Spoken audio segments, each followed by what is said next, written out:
Hello, this is Jeff Vanderstelt, Executive Director of Saturate and host of the Saturate podcast. Saturate exists to serve and equip leaders to start and strengthen unified gospel city movements that lead to gospel saturation, to the end that every woman, man, and child has repeated opportunities to meet Jesus through his church on mission everywhere and every day. We believe this will require, as Jesus prayed in John 17, that the church is united in a region, that they're collaborating together around 5 key initiatives that we see Luke lay out as he observed the Apostle Paul's kind of cyclical journey in cities.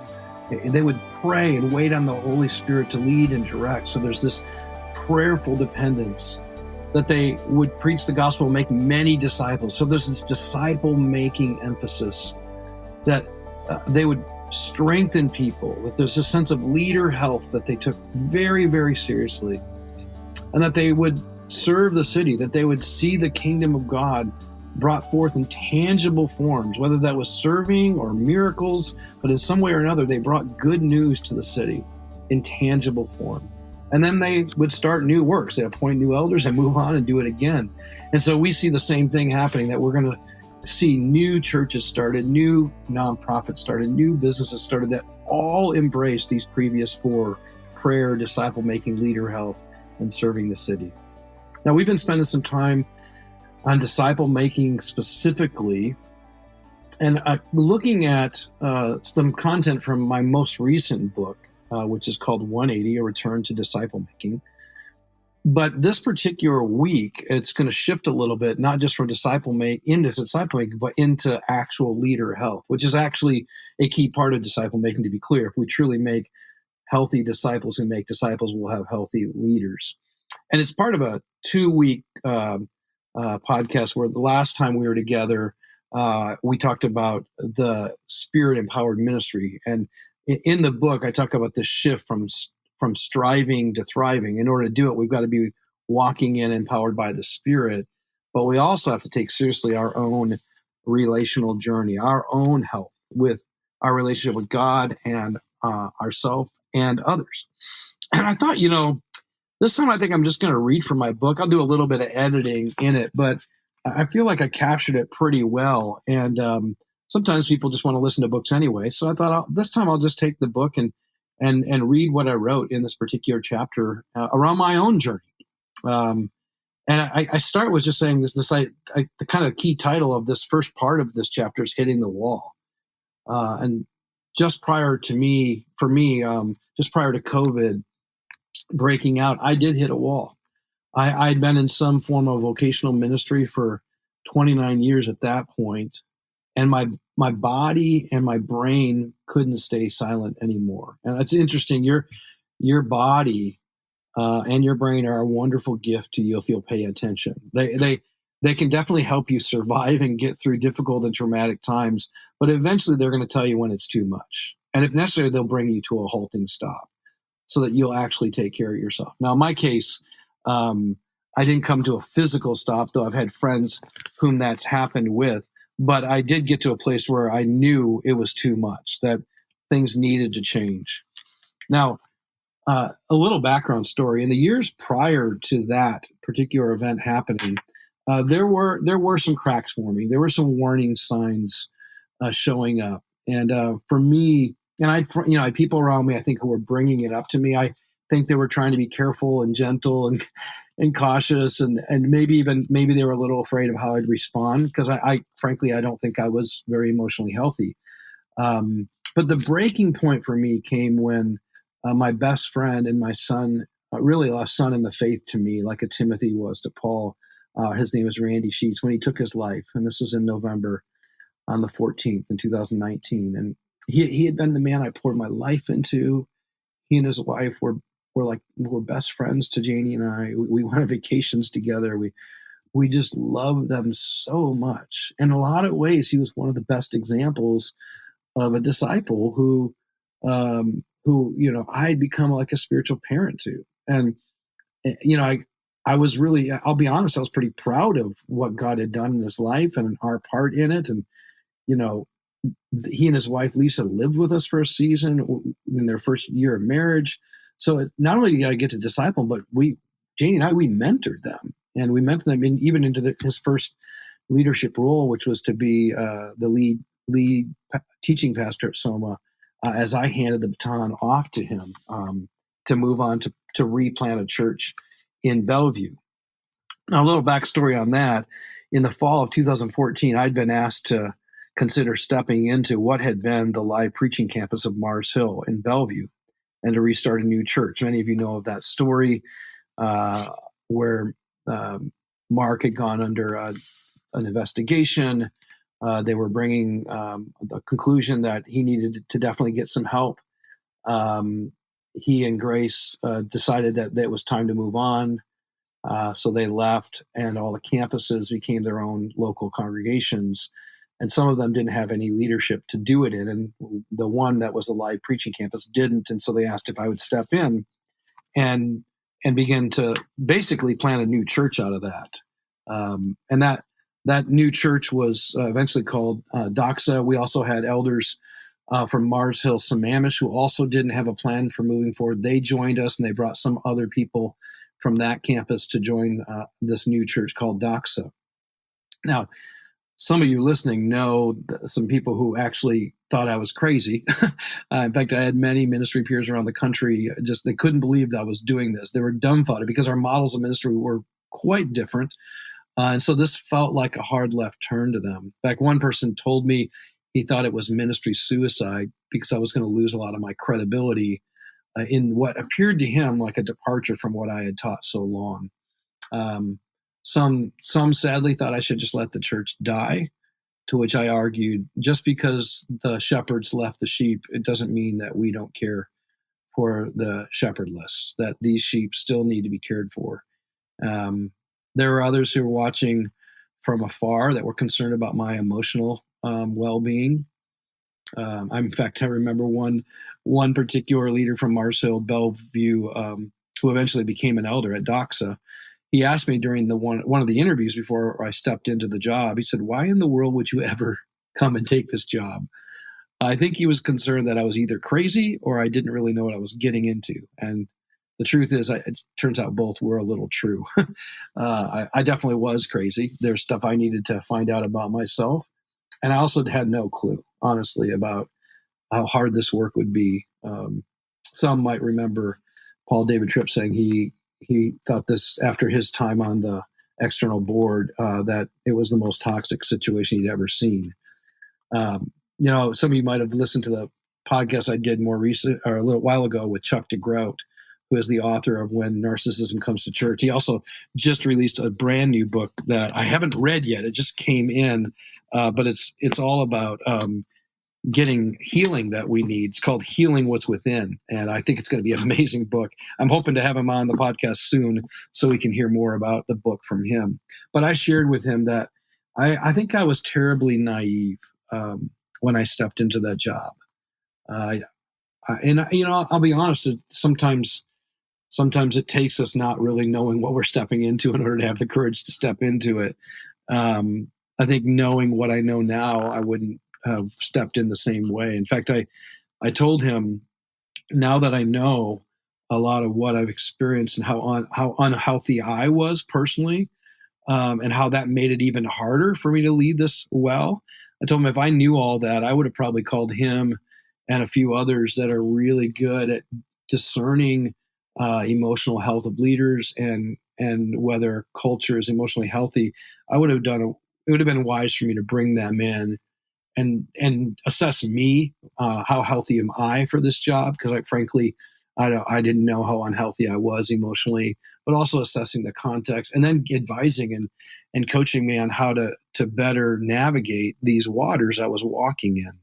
Now, I still believe I was supposed to step into the work. I believe that God brought some beautiful things out of it. There's still a great church, Doxa Church. I'm no longer leading it, but it's still growing and thriving, and I'm thankful for that. A lot of us went through our own journey in the midst of it. So really good stuff. God, I think, really redeemed it and is still redeeming. In fact, I would say Because some people have asked, would you do it over again? I'm like, you don't really get to ask that question. If you ask Joseph, would you go back out in the field knowing your brothers are going to throw you into sell you into slavery? You wonder, like, would he say yes? And I think what he would say is, I don't get to ask that question, because what they intended for evil, God intended for good. And I feel the same way. It's like, in my flesh, no, I wouldn't do it again. It was so hard. But honestly, I'm thankful that I did it, because I love what God did in bringing about a new church. I love what God did in bringing out a new man in me. And it led to significant transformation, because I needed to get help. I didn't know this about myself, but I'm a bit of a rescuer. I had a bit of a Messiah complex. And I think I've learned now that I feel at home, or at least I used to, I don't anymore. I felt at home in spiritually broken and even spiritually abusive situations. Now, I just want to stop and because here's what I want you to hear. Most of us find ourselves in the place that feels most like what we knew growing up. And I'll clarify that in a sec. My parents were not abusive. I just want to make sure I say that. But we tend to find ourselves comfortable in the place that feels most like what we experienced in our upbringing, in the place that formed us most. So I just encourage you to stop and maybe think, have you ever stopped and considered where you ended up and why? Like, do you know your heart's motives for why you do what you do? Have you ever taken time to consider what shaped you and how you responded to what shaped you? See, some of my stories that I grew up very involved in the church. My parents were volunteer youth leaders when I was a child. We had a very open home. People are always coming over. It was wonderful, honestly. There's so many things that were so great about my upbringing. We went to church gatherings at least 2 times on Sunday, once on Wednesday. And we were very involved. When I became a teenager, I joined our youth choir and drama team. That was when that was like a big deal. I don't think that happens much anymore. So I was really involved in the youth ministry. Our senior pastor was in charge of all of it, and he had a high capacity to do a lot. He also had a very controlling presence. And before I hit my wall and began to start doing my own emotional work with a ministry called Tin Man, I have to be honest, I had rose-colored glasses about my childhood and even about our church. Now, as I'm sharing this story, I want you to know I'm not throwing the baby out with the bathwater. I love the church. I do believe that God was at work in my home church. I believe there's really good people there. But I've also learned that we need to learn how to tell the truth about things we went through and what we experienced. And we don't necessarily have to be blaming people, but we do need to name what happened. I think when we can name what happened, when we can give language to it, then we can see it, we can do something about it. If it's mentionable, it's manageable. If I can say it, I can address it. And so in my own particular situation, I can see that our church was so filled with shame-based motivation and fear. And those two in particular were used to motivate people a lot. I mean, I can remember many times where I or someone else in our church was publicly shamed to make the point that you don't also want to do the thing that this person just did. In fact, when I was 12, we were at a youth conference for a weekend, and I was late to the meeting because I got lost. I mean, I'm just this, crazy, naive, lost teenager, and I show up late, and our senior pastor called me out in front of 60 or 70 teenagers. This is like 7th graders to 12th graders, and you know what it's like for a 12-year-old boy in the mix of all these older kids to be called out in front of everybody. And I was just absolutely humiliated and publicly shamed. And then he sent me to my dorm room for the evening to basically write scripture. So I had to write scripture verses for hours while everybody else got to enjoy all the activities, hanging out and meeting people. And, I look back on that experience. I think before I would have just been like, it's no big deal. But the reality is I felt super alone and incredibly rejected by the one spiritual leader I was looking up to in my life, the one I trusted. It was a wound, and it would have a lasting impact on me. I mean, I think in that moment, I thought, I'm never going to get caught again. Like, I don't ever want to be put in that place.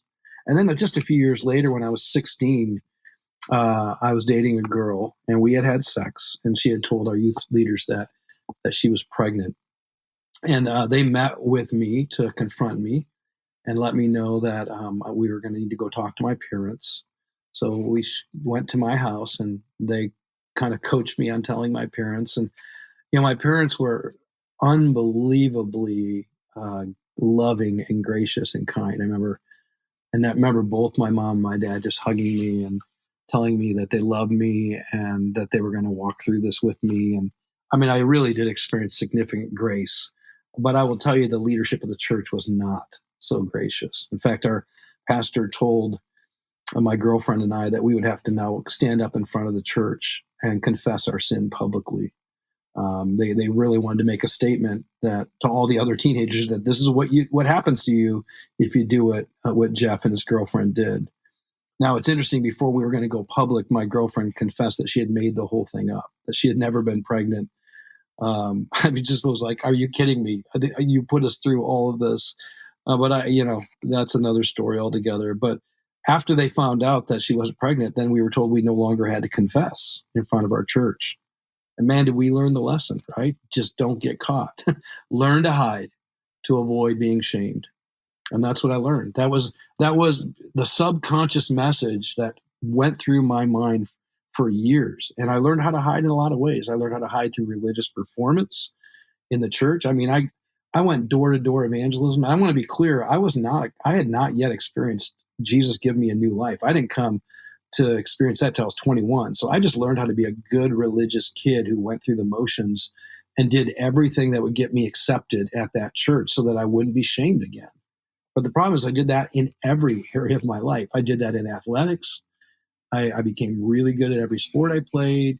I did that in school with getting good grades. I did that with my parents, doing whatever I could to make them be impressed with me. I just learned how to live a hidden life behind performance, which led to workaholism for me later in life, and deeply, deeply hurt my wife and my family as I was so addicted to work to hide my sense of need, my sense of weakness, my sense of vulnerability. And what's crazy is that I remember my dad. By the way, I've talked to my parents about all this. I remember my dad sharing with me how he watched this same pastor have a fight with his wife and leave her on the side of the road and tell her she had to walk 5 miles home as he took off in the car and just left her stranded. And I recently have asked my dad, and both my mom and my dad, why you don't trust that guy? You didn't think he was safe. Why would you entrust your sons into his care? If he would do that to his own wife, why would you trust him with us? And my dad said he had never really thought about how our pastor's behaviors would also affect me. And they did. They really did. There's a lot of things he did well, and I don't want to, again, throw the baby out with the bathwater, but I just want to make sure it's clear. Spiritual leaders have this position, have this power, have this authority, and they speak on behalf of God in a lot of ways. I don't want to give them that much power, but that's what they do. They end up saying, this is what the Word of God says. We trust them. We believe them. We look up to them. And when someone's given the opportunity to lead in a church, they've got to steward that well. And when they use intimidation or threats or shame to manipulate and control behavior, they deeply wound people. And they create very distorted pictures of what God is like. See, because of my own experience, dominating church leadership that creates cultures of fear and shame with threats of abandonment felt very normal to me. Like that's what I knew. That's all I really understood. And looking back now over the last 30 plus years, I can see why I ended up serving alongside of, or even in many cases under leaders who were very abusive, very controlling, who created very toxic environments with lots of emotionally and spiritually abusive forms of leadership. It felt normal to me. Because of that, I kept being attracted to abusive friends, abusive leaders, abusive cultures. So I subconsciously didn't know it, but it felt normal to me. And on the other side of it, I also wanted to step in and rescue people. I can now see that not only did I contribute to unhealthy culture through my own codependency, but I often felt like I was going to be the one to rescue people from it as well. But sadly, I often lost my voice out of fear. I think I collaborated in some cases to other people's pain out of my own shame. And I'll say it was toxic shame, not a healthy shame. I know that I had this internal fear of abandonment inside of me because of me being abandoned, and this fear of betrayal that went all the way back to my church culture, and so also some deep childhood trauma that I had to visit in those 4 years post my hitting the wall moment, and it had power over me. This unaddressed trauma led me to overreact in many cases when I felt like when I had any sense of abandonment or betrayal or public shame. And if you could talk to the leaders who worked around me when I was coming to face this in myself, they would say, yeah, there were moments when Jeff overreacted. And now I can say it's because it was triggering some stuff I'd never dealt with in my life. And what might have been a small thing from a leader or elder in my last church became a big thing because there were years of undealt with trauma, betrayal, abandonment, and shame that I had never dealt with. So I just want you to stop and think about the culture that you were formed in. How did it shape you? How did it shape your view of God? And how are you presently leading and creating a culture in light of that? Because here's the deal. Culture is really the outcome of leaders and what's going on inside of them, and how what's going on inside of them affects how they treat those around them. So how is your present culture reflecting maybe areas of your life that you've never attended to, that you've never taken seriously, and you've never gotten the help you need? Well, like I said, this all came to a head in the year and a half prior to Randy's death, and then it couldn't be ignored after he took his life. And I'm really thankful that our elders gave me time off to grieve and process his death.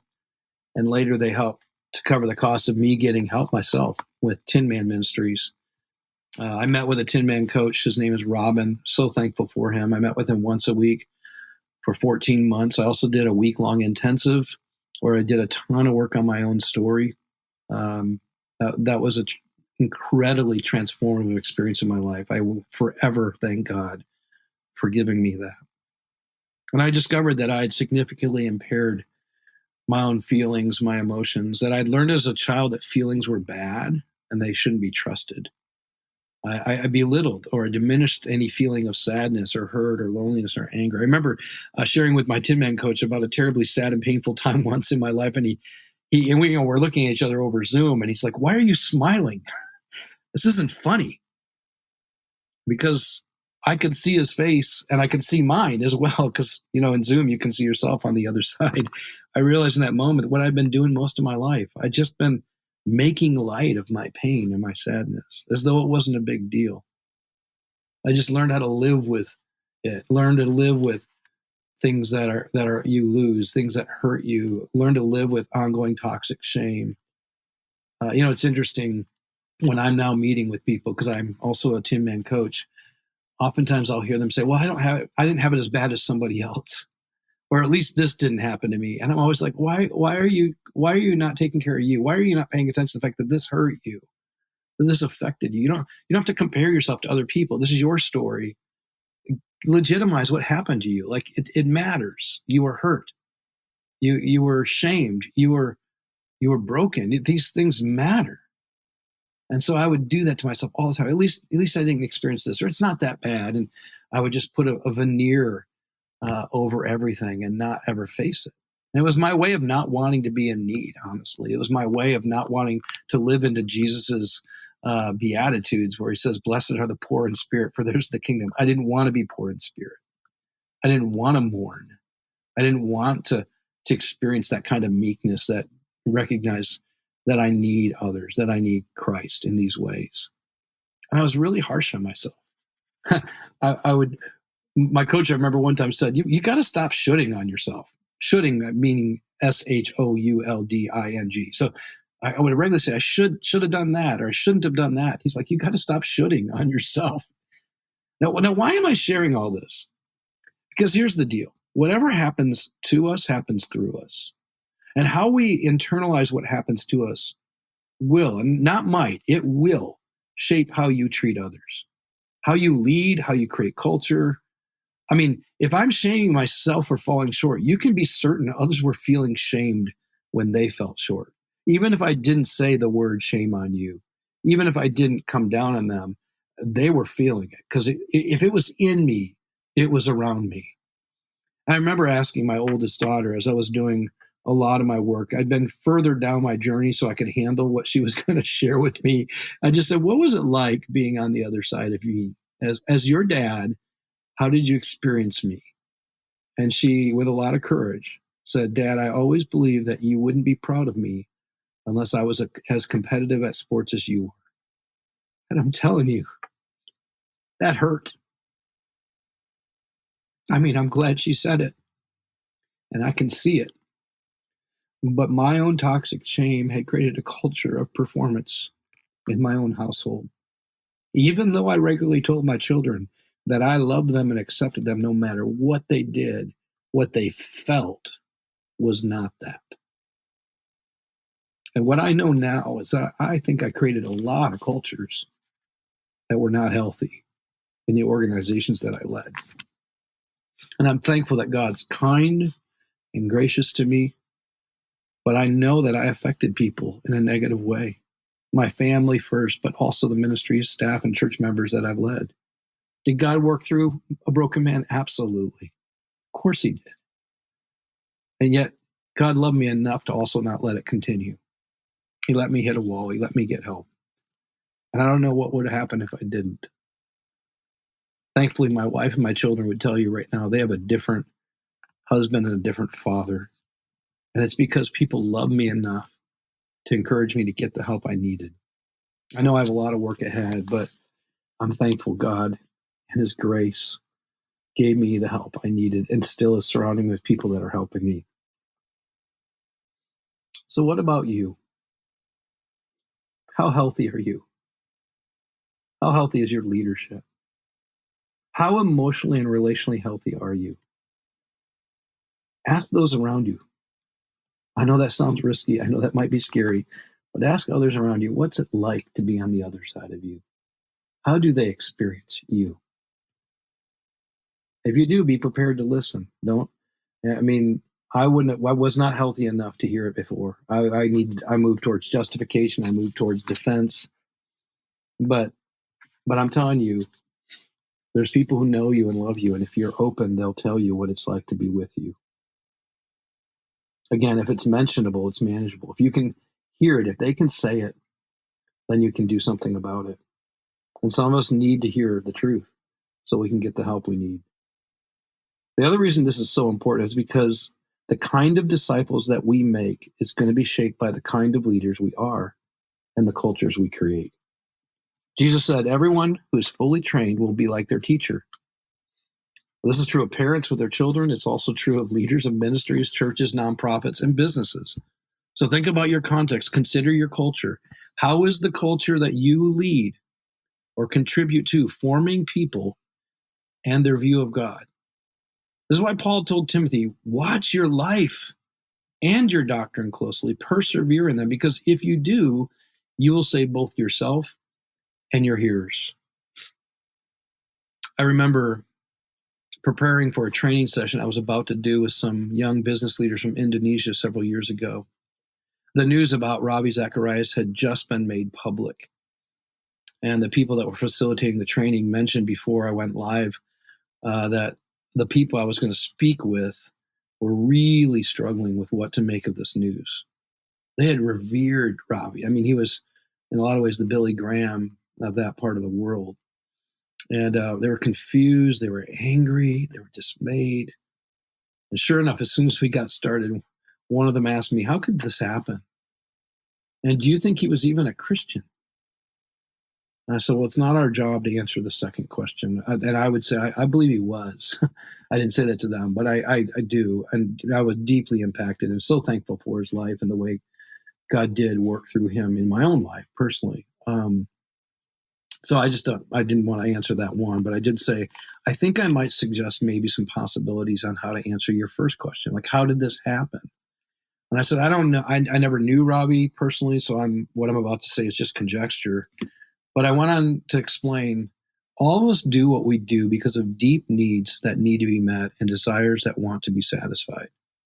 However, some of us learn early in life to try to shut down our feelings. Maybe we were told feelings were bad or not to be trusted, but God gave us our feelings to become aware of our needs. He made us this way. If we feel sad, for instance, we know we need comfort, which is why Jesus said, "Blessed are those who mourn, for they will be comforted." He's affirming the fact that you feeling sad is what's going to make you aware that you need somebody in your life to comfort you. That's how you were made. And he knew that. And he knew that if we feel our feelings, we'll become aware of our needs and we'll move toward relationship, ideally with God and other healthy people who can meet our needs in ways that God designed. But if we impair our feelings, if we try to stuff them or ignore them or deny them and dismiss our needs, those needs and desires are going to find a way to get met in unhealthy ways. They're like roots of an oak tree. They will break through cement to get to the water. I continued as I shared with him just some understanding about this concept. I said, even though I didn't know Robbie and I would never pretend to know his heart, I wonder if he had experienced significant loss in his life that he never really felt the sadness over, never really got to really mourn and then receive healthy comfort. I wonder if that was the case, that he never received it. It's possible that his mind and his body, being so needy for comfort, because that's how God made him, led him to go get that comfort in inappropriate ways.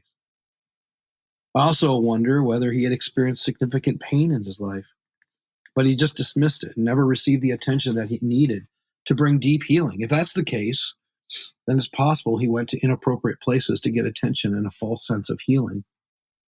And maybe he'd been very lonely as a child or a young adult, or maybe even on the road, and didn't feel free to talk about how lonely he really was and have that loneliness met in healthy relationships. If that's true, if he impaired his loneliness, he stuffed it, he said it's no big deal, it's possible then just wanting to be seen and known, which is the desire of loneliness. I want you to see me. I want you to know me, like Adam with Eve in Genesis 2. It's possible he put himself in situations where he experienced a false sense of intimacy and being known. Well, this conversation, as I shared with these leaders, led to us talking about how they're attending to their own hearts. Because here's the deal. I don't want to make this about Robbie. That's not the goal here. The goal is, here's a story we know, and we know too many of these stories. And I think it's time that we stop and go, it could be me next. There's no reason why it won't be me if I don't attend to what's going on in my own heart, which is what I wanted them to do. I wanted them to move towards not looking and pointing the finger, but looking internally and saying, what's going on inside of me? And, I want you to do that too. You hear James say this, when we're tempted, no one should say God's tempting me. For God cannot be tempted by evil, nor does he tempt anyone. But each person is tempted when they're dragged away by their own evil desire and enticed. Then after desire has conceived, it gives birth to sin, and sin, when it's fully grown, gives birth to death. Here's the deal. You have real desires, and they're very powerful. They lure, they entice, they conceive, it says in this text. They conceive and they give birth. I mean, those are powerful words. Lure, entice, conceive, give birth. Desires themselves, to be clear, are not evil. The desire to have a desire is not what's wrong. It's, in fact, in the Greek that James uses here, it's actually a neutral word. So it's neither good or bad, but it can lead to either. It can be a good or bad desire based upon what you do with it. Later, James asks in chapter 4, what causes quarrels and what causes fights among you? Don't they come from your desires that battle within you? You desire, you don't have, so you kill. You covet, but you cannot get what you want, so you quarrel and fight. And you do not have because you do not ask God. And when you ask, you do not receive because you ask with wrong motives, that you may spend what you get on your pleasures. What's James saying? James is saying that the brokenness and the destruction in your life and community is caused by unattended or unmet desires within you. I want to say that again, that what's causing these broken relationships is unattended or unmet desires inside of you. Douglas J. Moo says this in his commentary on this passage. Frustrated desire is what's breeding the intense strife that is convulsing the community. So here's the deal. You have very real needs and very real desires. In fact, they're ones that have been given to you by God. They're not bad.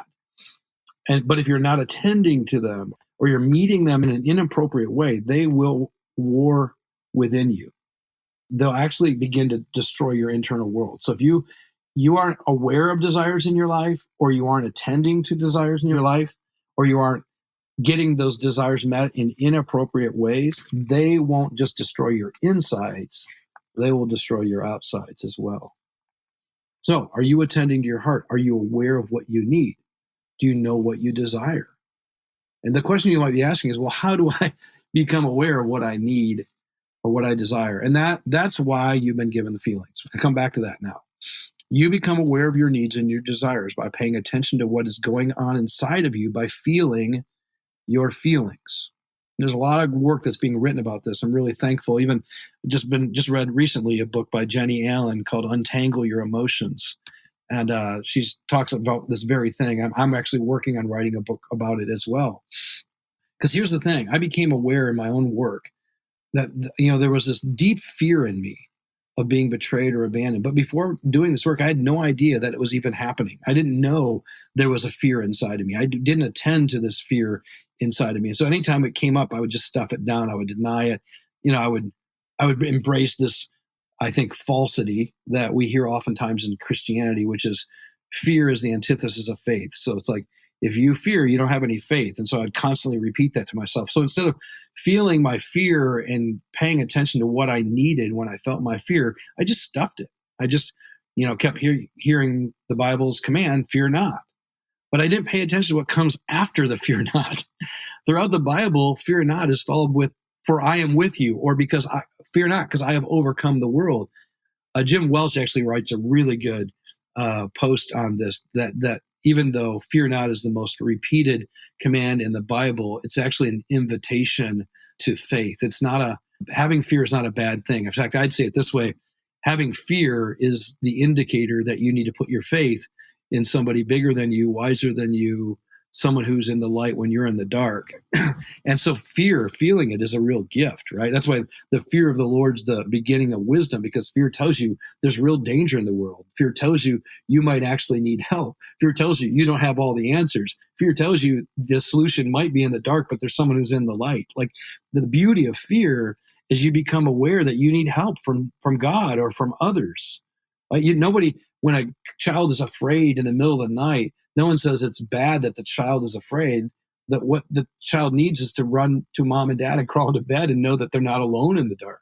Like, that's really what's going on. Is most people aren't afraid of the dark. They're afraid of being alone in the dark. Because once that little child gets into bed with mom and dad and they get to cuddle with the safe people in their life, they're not afraid of the dark. They were afraid of being alone, and they're not alone anymore. See, feeling it is the invitation to cry out to the God who will not leave you alone, who will be with you in the dark, who will overcome the struggles you face, who will be a refuge and a shelter for the things that are coming against you. Fear isn't the antithesis of faith. Fear is what makes you aware that you need to put your faith in God and others who are trustworthy. And sadly, I had learned to ignore it, to stuff it, to dismiss it. And that impairment of fear in my own life led me to try and be in control of uncontrollable situations, which made me both really anxious, but also really hard to be with. Because without knowing it, I was silently raging against anything that felt threatening to me. See, feeling fear and telling the truth about it made me able to deal with that desire or need warring inside of me and bring it out. And then I could ask God for help. You do not have because you do not ask, James says. Well, then I could ask, God, I'm afraid. I feel out of control. This is too big for me. I need you to be God, because I'm not. And that's just one example of one emotion. We could do that with so many different feelings. But the question I want to ask you is, do you know what's going on inside of you? Do you know what you're doing because of it? So I want to introduce a few key questions as we start to bring this to a close. in the very first story in the Bible, where Adam and Eve move away from trusting God to trusting self, when God goes after them, the first question he asks is, where are you? And in that question, he's inviting Adam to locate himself. It's not as though God doesn't know where Adam is. Adam doesn't know where Adam is. And Adam's answer is, I heard you coming in the garden, and I was afraid. So we get this feeling is one of the ways in which he locates himself. I was afraid because I was naked, so I hid. And there's more there than just a feeling. There's thoughts, there's like, behaviors, all that's in there. And so that where are you is a really important question to ask. Where am I? But I think it helps to start with, I was afraid. And so where are you? It's a question I want to ask. Where are you right now? What are you feeling? Even maybe as I'm going through this with you, what are you feeling? Maybe you're feeling shame. Maybe you're feeling guilt for the ways you've not been, healthy and not handled yourself in ways that have hurt people. Maybe you feel lonely. Nobody sees me. Nobody knows what's going on. Maybe you're feeling fear. This is a lot. I don't know what to do with it. Maybe you're feeling hurt. Even as I was sharing my story, maybe it triggered yours. Maybe it brought up memories. Maybe you're feeling sadness, like I did over the years I lost, not being able to be as present with my family as I wish I could have, which also, by the way, led me to feel some shame. First of all, toxic shame. I beat myself up quite a bit about it. And then healthy shame, like I just did what I could with what I had. It's all I knew. I learned to accept the reality of my limitations. Maybe there's anger. Maybe right now you want to give voice to something that's not right. You want to call it out.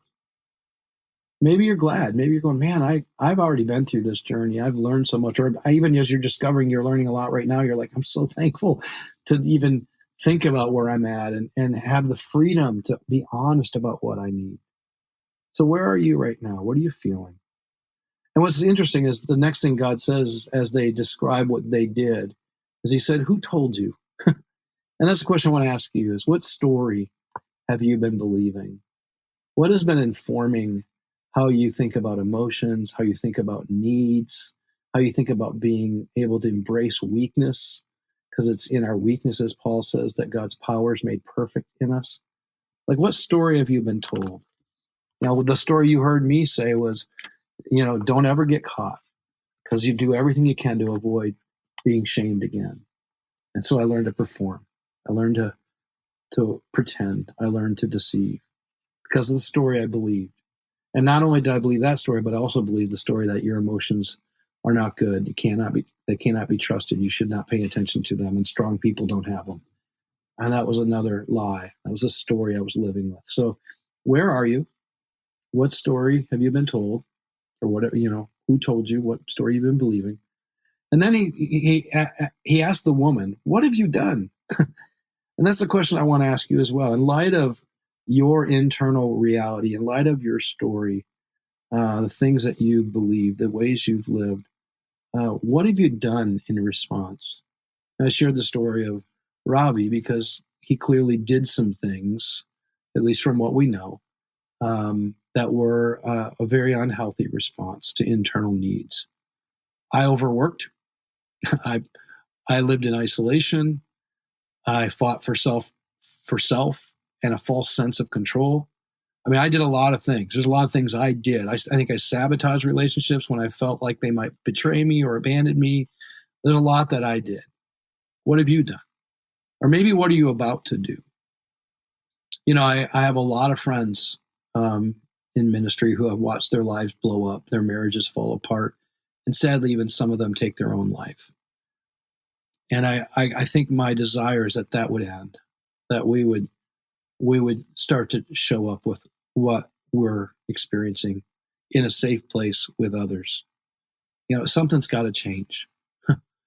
I stepped into a situation here in Seattle that created a horrible name for Christ in the city because of the brokenness of the leaders. I just don't want that to continue. So leaders, I want to encourage you. Ask, where am I? What story have I been believing? What have I been doing to get the deep desires and needs of my heart met, maybe in an appropriate way. It's time for this to end. And I want to encourage you, we've got to find safe places where we can show up and tell the truth. We're meant to be confessional communities. That's who we are, confessing people. And if you don't have a place to confess where you're really at and what you really need, I urge you to find it. Sadly, I was with a pastor recently, and he said, if I told the truth about what was going on in my life, I'm afraid I would lose my job. And the sad thing about that is he's probably right, because we don't know how to let pastors be humans. We don't know how to let them struggle, and we don't know how to come around them when they're struggling. And I just want that to change. So please, if you're listening and you know you have not attended to your heart, you've not paid close attention to your life, you've not confessed what's going on inside of you, you've not got the help you need, now is the time. Please. If there's a shift we're going to make towards disciple making, the first shift we've got to start with is ourselves, because we can only reproduce who we are. I just want to take a moment to pray for you. Father, thank you for this space and this time. Thank you that you see us. Like Psalm 139 says, where can we go from your presence? Wherever we go, you're there. And so you see us. You know the truth. You know what's going on inside of us. You know what we're doing because of it. You know the stories we've been believing. Would you meet us right where we're at? Would you give us courage to stop pretending? Would you help us to find a safe place to show up? Lord, please stop what has been going on in the church and in the leaders of the church and in leaders of businesses and leaders of nonprofits. Lord, help us to get help. Thank you for bringing me to a place where I couldn't go on any longer and I needed help. Thank you for the help you brought me through 10 Man Ministries. Thank you for Robin and Todd and the gift they were to me. Lord, I pray that anyone's listening who doesn't have someone like that, Lord, that you would provide, that you would lead, that you would direct them to get the help they need. And we thank you that you are a kind, loving, tender-hearted Father who only wants to do good to his children. So, Lord, would you do good to each one of us as we seek out the help we need from you? In Jesus' name, amen. Well, thank you for staying with us if you stayed this long. It's a little bit longer podcast than normal, but I felt the need to take the time to slow down and be present in it with you. I pray that you are present with yourself and with the Lord as well in it. Again, if you need help, please don't hesitate to reach out. There's lots of organizations that I'd highly recommend, and we can direct you to some of them. So please, if you need to, send us an email at hello@saturatetheworld.com, and we would love to help you take next steps to get help if you need it. As many of you know, we need your help too. Please, if you want to pray for us, I send out a text regularly when I travel or when I do different engagements to just invite people to be praying for me. I don't believe any of this is going to change anything unless the Spirit of God's at work in it. So if you'd love to be a part of that prayer team, let me know. Send a hello@saturatetheworld.com and just say, I'd love to be on Just Prayer text. Include your phone number so I can add you to the team. And we need your support financially too. As many ministries are coming to the end of their ministry year, we're anticipating the gap, and we have a gap. And would love it if you could help fill that gap if you're willing to give to support our work. You can do that at saturatetheworld.com online, or you can send a check directly to the address that you'll find on our website. And then lastly, I just want to say this. If you're a leader who knows this has got to change in your culture, not only can you help yourself, but I'd encourage you to consider how you might change the culture of your church. One of the things we have created is the Disciple Making Lab to help churches reshape their culture and their disciple making pathway, which includes leader health. And so we'd love to help you if that's something we can do. You can find more about that on our website. Again, saturatetheworld.com, and just go to the training area and look up Disciple Making Lab. We'd love to be of help if we can. Again, thanks so much for being present in this moment. I pray you are more present with yourself and the Lord as a result of it.